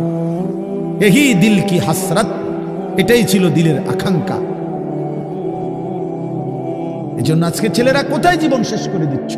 এমন সুন্দর জীবন, এমন সুন্দর যৌবন, আহা, শক্তির টাইমটা, জীবনের সক্ষমতার সময়। ছোটবেলা তো ভাইয়া দুর্বল, বৃদ্ধ বয়সটাও দুর্বল। তোমাদের অনেক কিশোর নওজোয়ান একজনের গায়েও চাদর নাই, কিন্তু মুরব্বী সবগুলোর গায়ে চাদর। দেখো চাকায়া, এই চাচারা তো আমার সব পরিচিত চাচা। অর্থ হইল এই বৃদ্ধের এই দুর্বলতা তাকে চাদর গায়ে দিতে বাধ্য করেছে। তার শরীরে শীতের অনুভূতিটা বেশি, ঠিক কিনা বলেন না কেন? কিন্তু তোমরা নওজোয়ান, তোমাদের অধিকাংশ কারো গায়ে চাদর নাই। তোমরা দেখো ভাইয়া, আমার গায়ে কোনো চাদরই নাই। তাইলে বুঝাইতে চাইলাম, এই শক্তির সময় যৌবন। যুবক চাইলে পাহাড় কাইটা সমান করতে পারবে। যুবক চাইলে সাগর নদী মাটি দিয়ে ভরাট করে দিতে পারে। একটা এলাকার যুবক ছেলেরা যদি চায়, সবার হাতে হাতে মদের বোতল পৌঁছাই দিতে পারবে।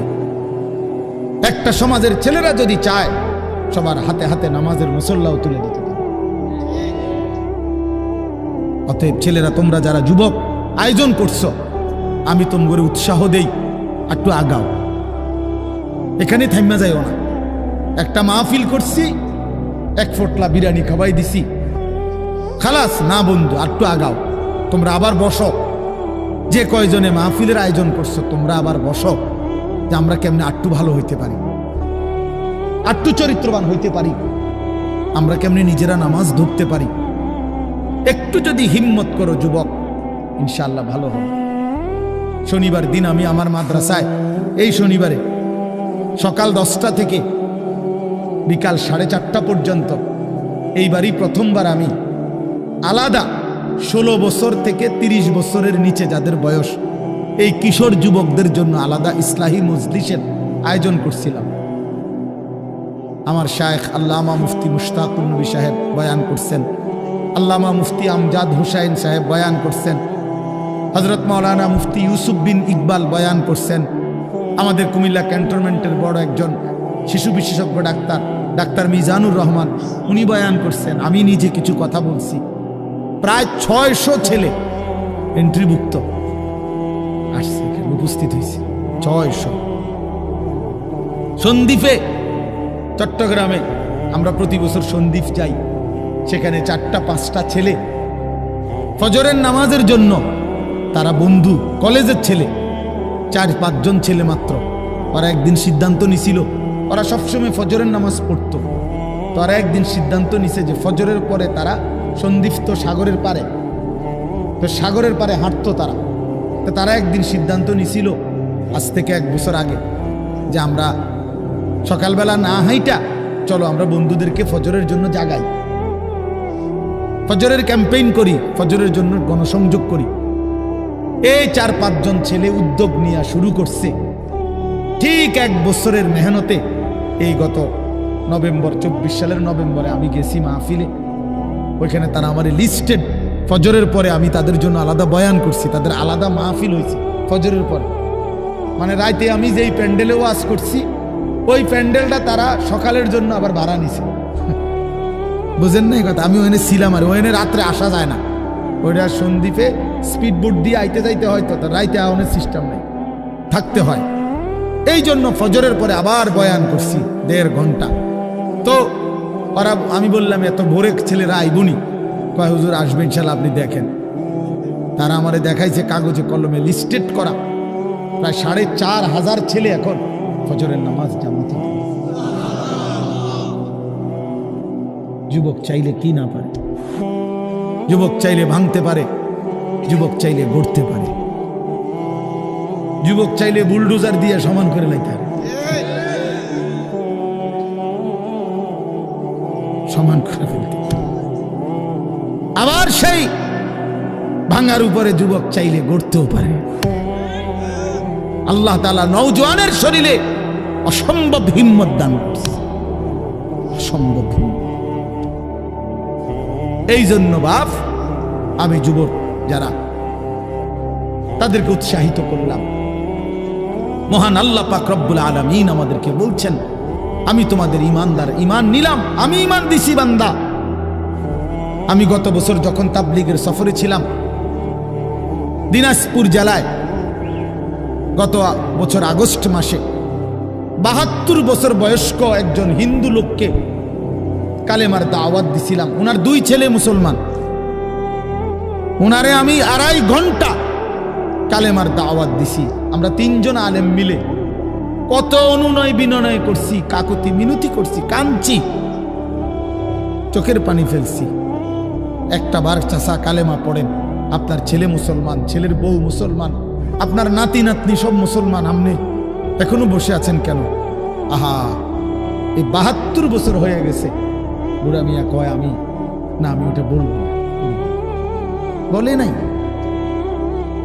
আমি আমার সাথীদের কাছে, আমার 26 জন সাথী নিয়ে চিল্লাই গেছি। 16 জন আলেম, এক চিল্লা সফরে 950 মানুষ আল্লাহর রাস্তায় বের হয়েছে চিল্লার জন্য।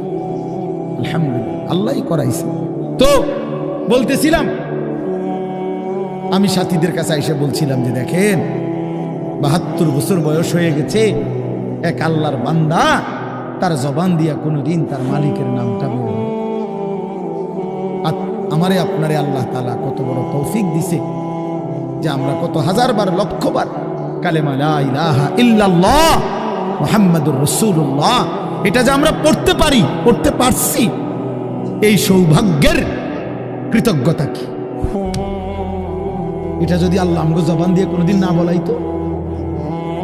কথা বলে না বাপ, এই ছেলেরা মিয়া, এই আব্বা, যারা নামাজ পড়ো না, আরে না ফরমান, তুই যদি হিন্দুর ঘরে জন্ম নিতি, তুই যদি ইহুদির ঘরে জন্ম নিতি, তুই যদি খ্রিস্টানের ঘরে জন্ম নিতি, বেটা কি হতো জীবন যদি কোনোদিন কালেমার আহ্বান না শুনতা? তুমি তো মুসলমানের ঘরে জন্ম নিয়া এভাবে ইমানকে ফেলে দিলা। মুসলমানের ঘরে জন্ম নিয়ে এভাবে নামাজকে প্রত্যাখ্যান করলা। ছি ছি ছি ছি, তোমারে দেখে তো হিন্দুও হাসবে, তোমারে দেখে তো ইহুদিও হাসবে, তোমারে দেখে তো খ্রিস্টানও হাসবে, যে দেখছো হয় নাকি শ্রেষ্ঠ জাতি, ওদের ধর্ম নাকি শ্রেষ্ঠ ধর্ম, ওদের ধর্ম কোরআন নাকি শ্রেষ্ঠ কিতাব, ওদের শ্রেষ্ঠ ধর্ম ওদেরই পছন্দ হয় না, ওদের শ্রেষ্ঠ কিতাব ওরাই পড়তে পারে না। তো এটা কিসের শ্রেষ্ঠ? কথা বলেন না। তাহলে আমি তো আমার ধর্মের অপমান। কথা বলেন না, আমি আমার ধর্মের অপমান না, আমি আমার কোরআনের অপমান। এজন্য তোমরা যারা বেনামাজি ছেলে, তোমরা ধর্মের অপমান। তোমাদের যাদের চুল বেঈমানের মতো, তোমরা মুসলমান ধর্মের অপমান। তোমাদের কারণে আমার ধর্ম লজ্জিত, তোমাদের কারণে ধর্ম বেইজ্জতি হয়েছে। তোমরা ইসলামকে অপমানিত করলা, আল্লাহকে অপমানিত করলা, আমার নবীর শ্রেষ্ঠতম 23 বছরের আদর্শকে তোমরা অপমানিত করলা। এই অপমানের বিচার আল্লাহ করবে, মনে রাখো, ছেড়ে দিবে না বাপ। আল্লাহ কোরআনে বলছে, বান্দা আমি 1 সেকেন্ড ছাড়বো না, আমি হিসাব নিব। তুমি আমারে কি মনে করছো বান্দা? বাদুগা খাওয়াইছি দেখিয়া তুমি মনে করছো আমি মাতি না? হ্যাঁ, কিটা মনে করছো? এ পেশাব পায়খানার ভাত তুমি মনে করছো আমি কিছুই বলবো না, কিছুই বলবো না। তুমি জানো না ফেরাউনকে শোয়াইছে কে? তুমি জানো না কারুনকে শোয়াই দিছে কে? তুমি জানো না নমরুদ সাদ্দাতকে নিশ্চিহ্ন করে দিয়েছে কে? তুমি শোনো নাই? তুমি আন্দাজ করো নাই আমি আল্লাহ কেমন? এই পৃথিবীর কত অবাধ্য জাতিকে আমি আল্লাহ ধ্বংস করে দিয়েছি, শোনো নাই? কই, গোটা পৃথিবীর সমস্ত আধুনিক প্রযুক্তি থাকার পরেও তো বাবা আমেরিকার ওই বেঈমানরা, ক্যালিফোর্নিয়ার লস অ্যাঞ্জেলস তাদের একটি স্টেট আগুনে দাবানলে পুরে ছাই হয়ে গেছে। লক্ষ লক্ষ কোটি কোটি মিলিয়ন বিলিয়ন ডলারের এক এক বিল্ডিং। আপনারা মুরব্বীরা মিলিয়ন বিলিয়ন ডলার কি তাই বুঝতেন না? কয়টা আপনি 1 মিলিয়ন বিলিয়ন ডলার কত টাকা? কমপক্ষে 300 টাকার বেশি। মানে আপনি এটি বুঝতেন না, টেহারি এটা বুঝতেন না। কথা বুঝছেন কেন? হ্যাঁ, আমরা কিতাবে পড়ছি এক বুজুর্গকে, হ্যাঁ, একটা জিনিস দামি ওনার কাছে ছিল, তো ওনার কাছে বলছি এটা আপনি বিক্রি করে দেন। কত মূল্য? উনি বলছে 100 দিরহাম, 100 টাকা। তখন উনি যখন বিক্রি করে দিছে, ওনার 100 দিরহাম দিছে। তো অন্য কেউ উনারে পরে বলছে, হায় হায় জনাব, আপনি তো বহুত বড় ঠকছেন, মাত্র 100 টাকা দাম চাইলেন, এটার দাম তো আরো অনেক। তো উনি বলছেন, আল্লাহর কসম, 100 টাকার উপরে, 100 দিরহামের উপরে কোনো সংখ্যা আছে? আমার তো এটা জানা নেই, আমার তো এর উপরে কিছু জানা নাই। আমার মেজো বোনের বিয়ে যখন হয়েছিল, মেজো বোন, আমি তখন প্রাইমারি শেষ করে মাদ্রাসায় ভর্তি হয়েছি, এই সময় আমার বোনের বিয়ে হয়েছে। তো বোন জামাই যখন ওই আগে ছোটবেলায় বিয়ের দিন বোন জামাই যখন আসছে, তখন শরবত খাওয়াইছি যে গেইটে নাকি, তখন কিছু টাকা দিতে হয় না, যে শরবত খাওয়ায় তারে। তো আমারে 100টা টাকা দিছে উনি প্রথম। তো এগুলা নাকি ওনার কাছে আরো টাকা ছিল, তো ওই আরো একটু সাফাসাফি করলে আরো দেয়, আরো কিছু দেয়, না মানলে আরো দেয়, এমনি এমনি নিয়ম ছিল। আমার 100 টাকা দিছে, আর এটা দেখে আমি একটা দৌড়ে আইয়ালাইছি। আমার পুরো মনে আছে, একেবারে কসম, আমার পুরো এখনো মনে হইলো আর এই কথাটা। আমার একেবারে আমার ভাই, চাচাতো ভাইটাই বা অন্যরা এত দমকাইছে, বেউকুফ, 100 টাকা লইয়া দৌড় দিয়ে আইয়ালাইছ। আমি বলছি, আমি তো আসলে এর চাইতে বেশি টাকা জীবনে আর দেখি। তো বলতে চাইলাম, হাজার হাজার কোটি কোটি মিলিয়ন ডলারের এই বাড়ি ভবন, এগুলো পৃথিবীর সর্বাধুনিক প্রযুক্তি দিয়ে, অত্যাধুনিক প্রযুক্তি থাকা সত্ত্বেও, আধুনিক সরঞ্জামাদি থাকার পরেও বাপ আল্লাহর দেওয়া আযাবে আগুনে যখন জ্বলছে, এই কয়দিন হইল কোনো বেঈমানে 1 সেকেন্ডের জন্য আগুন নিভাইতে পারে নাই। 14,000 ফায়ার সার্ভিস কর্মী একসাথে আপনার পানি দিছে, আরো বাড়ে, আগুন আরো বাড়ছে। তার মানে বোঝা গেল বাবা, পৃথিবীর কারো শক্তি মূলত কোনো শক্তি না, আল্লাহ শক্তির সামনে, আল্লাহর ফয়সালার সামনে। আল্লাহ যদি ভালো রাখে তাইলেই ভালো থাকা। হ্যাঁ, আপনার টাকা তো আছে 1000 কোটি টাকা, কিন্তু আপনার ফেড অসুখ, আপনি টেহা দিয়ে কিনবেন। আপনার টাকা তো আছে লক্ষ কোটি টাকা, কিন্তু আপনার তো ডায়াবেটিস, আপনি কিনবেন টাকা দিয়ে কি করবেন? আপনি 7 রাজার ধন হইলেও কি লাভ হবে আপনার?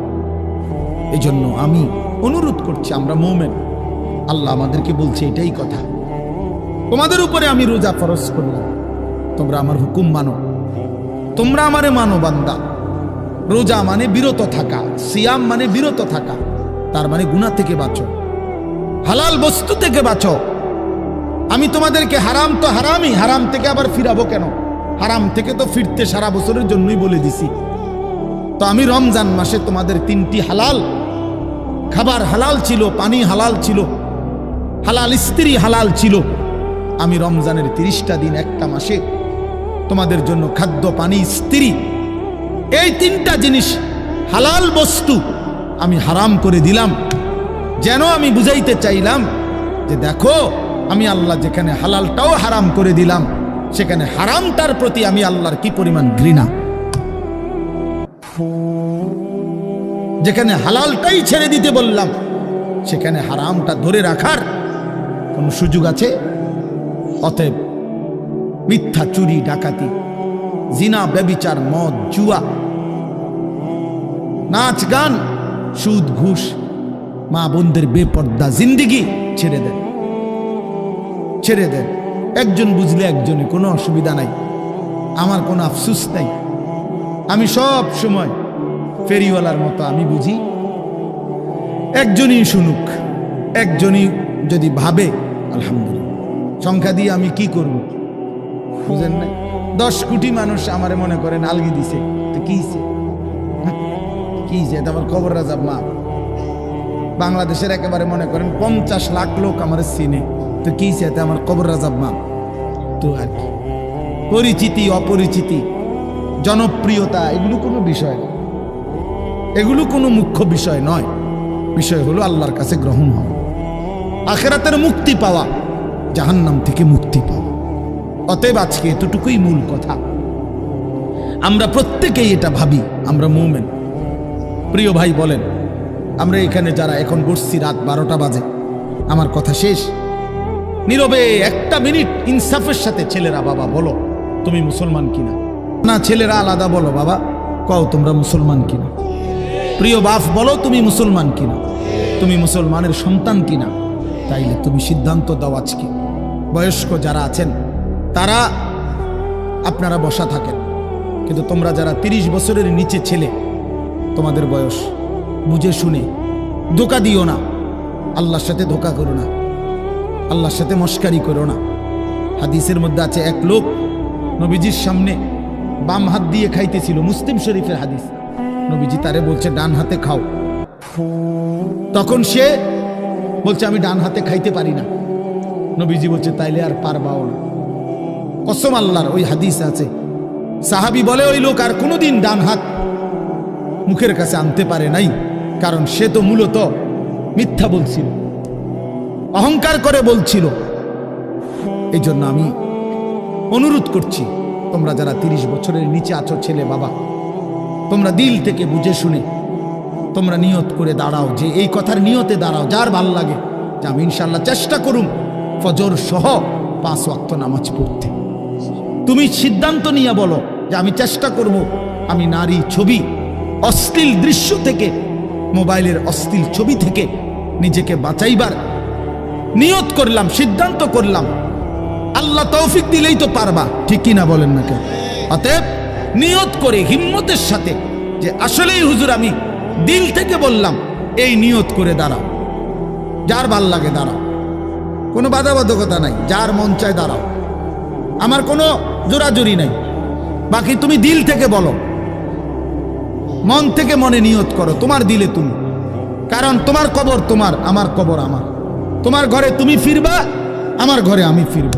সবাই রাজি তো ইনশাআল্লাহ? আল্লাহ তাআলা তৌফিক দান করেন। বসো বাপ, আল্লাহ কবুল করে নেন। মনে করো ঠকবা না, মনে রাখো নামাজ পড়ে কেউ ঠকে না, না পড়ে ঠকে। গুনাহ ছেড়ে দিয়ে ঠকবা না, বরং গুনাহ ছেড়ে দিলে দামি হইবা ইনশাআল্লাহ। দামি হইও, নিজে দামি হবা, মনে রাখো দামি। একটা জিনিস শেষ মনে রাখো ছেলেরা, যে কোনো মূল্যে আমরা আলহামদুলিল্লাহ গোটা পৃথিবী নিয়ে আমাদেরও পড়ালেখা করা আছে। সারা পৃথিবীর হালাত আমরাও বুঝি কম বেশ। আমরা জেনারেল লাইনেও পড়ালেখা করছি, কুমিল্লা ভিক্টোরিয়া কলেজ থেকে মাস্টার্স পাস করছি, সরকারি আলিয়া মাদ্রাসা থেকে কামেল পাস করছি, কওমি মাদ্রাসা থেকে দাওরায়ে হাদিস পাস করছি। তাহলে মাটির তলে থাকি না, পৃথিবীর নিয়ে আমরাও গবেষণা ভাবি। কাজে সারা পৃথিবীর যেই পরিস্থিতি বর্তমান এবং আমাদের কোরআন সুন্নাহর যেই ভাষ্য, এই সবগুলো বিশ্বাস করো, একত্রে মিলাইলে এ কথা আমাদের কাছে একেবারে স্পষ্ট। আগামীর পৃথিবী ইসলামের পৃথিবী, আগামীর পৃথিবী কোরআনের পৃথিবী। মনে রাখো বললাম বাপ, তুমি দেখবা, তোমার হায়াতেই দেখবা ইনশাআল্লাহ। এখন যাদের বয়স এই 20, 25, 26, 28, যাদের বয়স 12, 15, তোমরা ইনশাআল্লাহ আগামীর ইসলাম দেখবা, কালেমার বিজয় দেখবা। তোমরা শুনবা যে ফিলিস্তিন বিজয়ী, তোমরা শুনবা সারা পৃথিবীতে কালেমার পতাকা উড়েছে, তোমরা শুনবা ইউরোপ আমেরিকার শক্তি নিশ্চিহ্ন হয়ে গেছে, তোমরা শুনবা ইসরায়েলের কুত্তারা পরাজিত হয়ে গেছে। সেদিন বুঝবা ইমানদারি দামি, সেদিন বুঝবা চরিত্রবান ছেলেটাই দামি, সেদিন বুঝবা নামাজি ছেলেটাই দামি। আর যারা চরিত্র নষ্ট করে ফেলেছ, তুমি ফালতু কোনো না কোনো সিফাত কুনাত পড়ে থাকবে। এই জন্য আমরা দয়া করি ইনশাআল্লাহ প্রত্যেকেই আমরা ইনশাআল্লাহ নামাজ পড়বো তো ইনশাআল্লাহ। ভালো হও, চরিত্রবান হও, নিজের জীবন গঠন করো, আল্লাহ তৌফিক দান করেন। আলহামদুলিল্লাহি রাব্বিল আলামিন।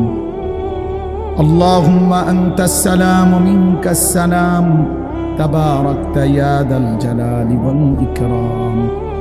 ইয়া রাব্বি লাকাল হামদু কামা ইয়ানবাগি লিজালালি ওয়াজহিক ওয়া আযীমি সুলতানিক। ওয়া সাল্লি আলা মুহাম্মাদিন কামা হুয়া আহলুক وافعل بنا خيرا كما أنت شانك يا أرحم الراحمين يا أرحم الراحمين يا أرحم الراحمين ربنا ظلمنا أنفسنا وإن لم تغفر لنا وترحمنا لنكونن من الخاسرين ربنا آتنا في الدنيا حسنة وفي الآخرة حسنة وقنا عذاب النار ربنا لا تزغ قلوبنا بعد إذ هديتنا وهب لنا من لدنك رحمة إنك أنت الوهاب ربنا وآتنا ما وعدتنا على رسلك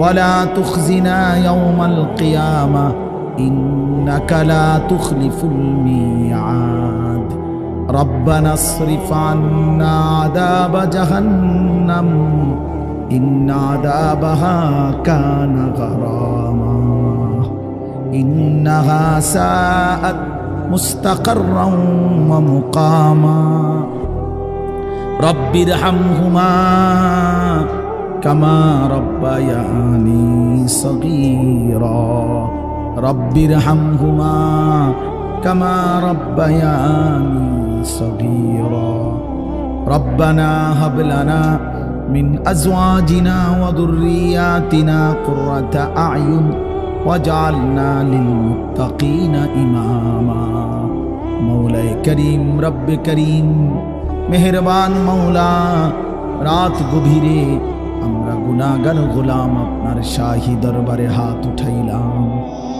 অনেক বেশি গুনাহ মাওলা পেছনের জিন্দেগি নাফরমানিতে ভরা মাওলা অন্ধকারেই জীবন নাফরমানিতে ভরে গেছে মাওলা আল্লাহ চোখ বন্ধ করলেই ভয় হয় ঘুম যেতেই ভয় হয় যদি ঘুম আর না ভাঙ্গে চোখ যদি আর না মেলে এত গুনাহ নিয়ে কবরে যাব কেমনে মাওলা হাসরের ময়দানে দাঁড়াবো কেমনে মাওলা নবীজির সুপারিশ চাইবো কেমনে মাওলা হাউজে কাউসারের পানি তো মিলবে না মাওলা আপনি মাফ করে দেন মাফ করে দেন আজই মাফ করে দেন এখনই মাফ করে দেন হায়াতে থাকতেই মাফ করে দেন কবরে যাবার আগেই মাফ করে দেন আপনি রহমান আপনি রহিম আপনি গফফার আপনি গফুর আপনি মাফ করে দেন আযাব দিলে আপনার কোনো লাভ নাই মাফ করে দিলে আপনার কোনো ক্ষতি নাই মাফ করিলে আপনার কমবে না মাফ না পেলে আমাদের উপায় থাকবে না আল্লাহ মাফ করে দেন দেন মাওলা আমার এই মাফ করে দেন আমার এই মাফ করে দেন আমার বন্ধুদেরকে মাফ করে দেন আমার বাবাদেরকে মাফ করে দেন আমার নওজোয়ান ছেলেদেরকে মাফ করে দেন আল্লাহ নওজোয়ান ছেলেরা বোঝে নাই মাওলা গুনাহ তো করেই ফেলেছে মাওলা আজ আপনি মাফ করে দেন আপনার ভালোবাসায় দাঁড়িয়েছিল আপনার ভালোবাসায় দাঁড়িয়েছিল মাওলা আপনি এই দাঁড়ানো কবুল করে নেন ছেলেগুলোকে নামাজি বানিয়ে দেন চরিত্রবান বানিয়ে দেন মোবাইলের আসক্তি থেকে বাঁচান নারীর আসক্তি থেকে বাঁচান জিনা ব্যভিচারের আড্ডা থেকে বাঁচান মদ জুয়ার আড্ডা থেকে বাঁচান আমার সন্তানদেরকে ফিরাইয়া দেন আমার ভাইদেরকে ফিরিয়ে দেন আমার সন্তানদেরকে ফিরিয়ে দেন বাবা চাচা বয়স্কদেরকে আরো বেশি নেক আমলের তৌফিক দেন মা বোনদেরকে পর্দা পুশিদা দান করেন সমস্ত কবরবাসীদেরকে মাফ করে দেন কিয়ামত পর্যন্ত কবরের আযাব মাফ করে দেন অসুস্থ বিমারি যারা শিফা করে দেন প্রত্যেকের কামাই রুজিতে হালাল বরকত দান করেন বিদেশের জমিনে প্রবাসে যারা সহি সালামতে নিরাপদে রাখেন মাওলা যে যেই মাকসাদে দোয়া চেয়েছে সকলের নেক মাকসাদ পূরণ করে দেন আল্লাহ ছেলেদের আয়োজন মসজিদ কমিটির আয়োজন মহল্লাবাসীর আয়োজন এই মাহফিলখানা কবুল করে নেন মাহফিলের প্রতিটা দান সাদাকা বুদ্ধি, সহযোগিতা, পরামর্শ সব কিছুর উত্তম বিনিময় দান করেন। আল্লাহ সকলকে কবুল আর মনসুর করে নেন। ওলামায়ে কেরামকে হায়াত দারাজ করেন, সকলের উপরে রহম করম করেন, প্রত্যেকের নেক মাকসাদ আপনি পূরণ করে দেন। আল্লাহ অভাব দূর করে দেন। রমজান পর্যন্ত হায়াত ভিক্ষা দান করেন। আল্লাহ রমজান পর্যন্ত পৌঁছিয়ে দেন, পৌঁছিয়ে দেন, পৌঁছিয়ে। আর অল্প কয়েকটা দিন মাওলা, বঞ্চিত কইরেন না, মাহরুম কইরেন না, এতটা কাছে এনে কবরে নিয়েন না মাওলা। আল্লাহুম্মা বারিক লানা ফি রাজাব ওয়া শাবান ওয়া বাল্লিগনা রমাদান ওয়া বাল্লিগনা রমাদান ওয়া বাল্লিগনা রমাদান। আল্লাহ রমজান পর্যন্ত পৌঁছাইয়াই দেন, হায়াত ভিক্ষাই দেন। আল্লাহ রমজানের চাঁদ দেখাইয়েন মাওলা, রহমত মাগফিরাত নাজাত নসিব করিয়েন। আল্লাহ সারা দেশ কবুল করে নেন, সারা পৃথিবীর মজলুম মুসলমানকে বিজয় দান করেন। আল্লাহ ফিলিস্তিনের বিজয় দান করেন, ইসরায়েলের ইহুদি বেঈমানদেরকে ধ্বংস করে দেন। রব্বির হামহুমা কামা রব্বায়ানি সগীরা। সুবহানা রাব্বিকা রাব্বিল ইজ্জাতি আম্মা ইয়াসিফুন ওয়া সালামুন আলাল মুরসালিন। আলহামদুলিল্লাহি রাব্বিল